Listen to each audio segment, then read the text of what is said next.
以色列朝着加萨市区炮轰，显出哈马斯在市区建筑物下暗藏的地下通道入口。以色列情报显示，哈马斯在加萨市挖了总长将近5公里的地道，用来逃生、藏人质，甚至作为发动攻击的秘密基地。不过，会挖地道的可不只有哈马斯。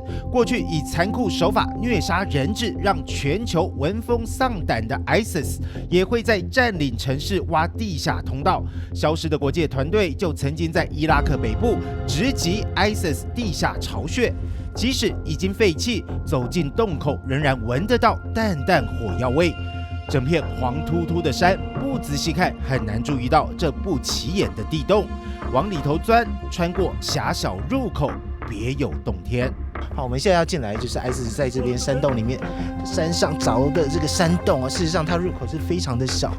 不过进来之后，它因为凿的非常大，我们进来一点点之后就可以站起来用走的。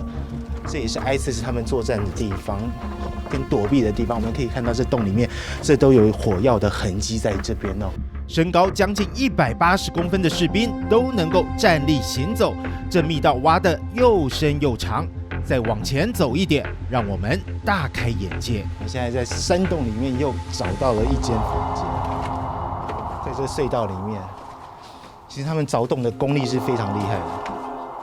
哎，小心这个看起来是用来凿隧道的这个工具。铁锹，然后走进来这边，其实是相让人惊讶。这房间，他们说是房间，其实相当大的哦，可以睡好几个人在这里面。而且他们做了这个床，哦，这可以上下床，还有这个电冰箱，他们把电通进来，连冰箱都有。地面和墙壁四周钉上一层木板，装潢的方方正正，也能躺平。原来这是 ISIS 的房间，也用来膜拜真主。这是电视遥控器，他们表示他们在这边也可以看电视，还有各种药品。他们在这边，如果有人生病的话，或是有急需的话，也有药在这里。他们几乎把这一个当做一个基本的基地了。hand cream 护手霜，还有他说这是修胡子的小剪刀。ISIS 在这边真的是应有尽有。在地道里能煮食，不管是泡茶、烤肉用的铁架、搅拌机，现场甚至还有还没吃完的白米。The water tank. Water? Yes. 其实 ISIS 为了躲避攻击而在这个通道里面，其实还挖了不少像这样子旁边的一个小洞啊。在这边我们看到这个就是水桶，他们在这边把水装进来可以喝水，有水桶在现在还有水啊。不过在地上我们可以看到有一些，比如说像这种饼干食物的包装，还有面纸哦，可以看得出来他们过去为了躲避攻击，都是在这边生活的，在这个地道里面。西方联军以无人机锁定 ISIS 出没地点进行空袭，地道变成了野战中的天然屏障，可攻可守，还能发动突袭。带我们密探的库德族士兵说 ，ISIS 占领区地里都有复杂的地道，有些甚至长达3公里。原来他们有专业的挖洞部队、专业挖洞机，人手不够也会强逼村民帮忙凿洞。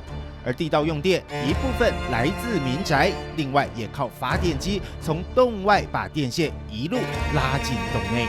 他们在这里面也装了电灯哦，事实上他们本来是有拉线拉进来的，像这个是电灯的这个灯座，现在已经坏掉了。哇，不知道这山洞里面它的通风是非常不好的哦。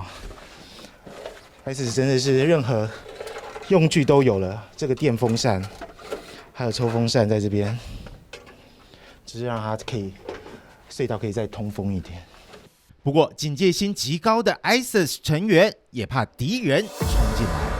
在这山洞里面，我们可以看到它 ISIS 甚至还装了像这样的铝门哦，就是要隔绝有任何突袭攻击哦。平常他们可以锁着，不让敌人可以直接通往这个隧道。们现在走完这条隧道，它全长大约是200公尺左右啊。事实上 ，ISIS 凿这条隧道的目的就是像这样子，来到这边之后，再用这个迷彩的帆布做掩护哦，他们在对准对面山头的库德族部队进行攻击。不见天日的地道一条条被掀顶，跟着见光死，让 ISIS 的作战模式被逐一拆解。